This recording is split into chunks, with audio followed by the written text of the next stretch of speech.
কাঁটার মাঝে আশ্রয় গোলাপ গাছের সূর্য পাখির ঝুলন্ত বাসা। মানুষের বাড়ির আঙিনায় বুনো প্রকৃতির বিস্ময়কর স্থাপত্য কিভাবে কাঁটা হয়ে উঠল নিরাপত্তার দেওয়া। একটি শান্ত আবাসিক আঙিনায় অপ্রত্যাশিত দৃশ্য। সূর্য পাখি প্রকৃতির দক্ষ স্থপতি বেছে নিয়েছে গোলাপ গাছকে বাসা বানানোর জায়গা। উঁচু গাছ বা ঘন ঝোপের বদলে এই ছোট্ট পাখি বেছে নিয়েছে কাঁটাযুক্ত গোলাপের জাল। সৌন্দর্য নিরাপত্তার অদ্ভুত সমন্বয়। ঝুলন্ত বাসাটি প্রকৃতির এক অনন্য স্থাপত্য।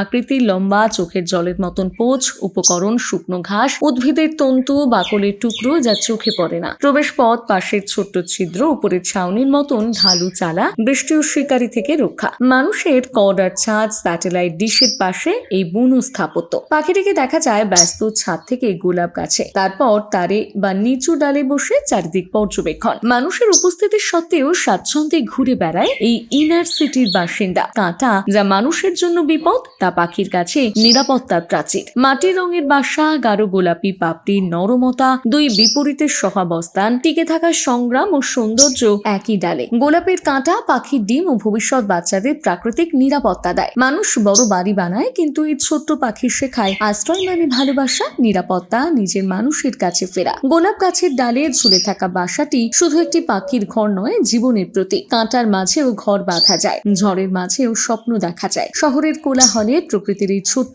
বিষয় মনে করিয়ে দেয়, জীবন যত কঠিনই হোক, একটা ছোট্ট জায়গায় হয়ে উঠতে পারে পুরো পৃথিবী।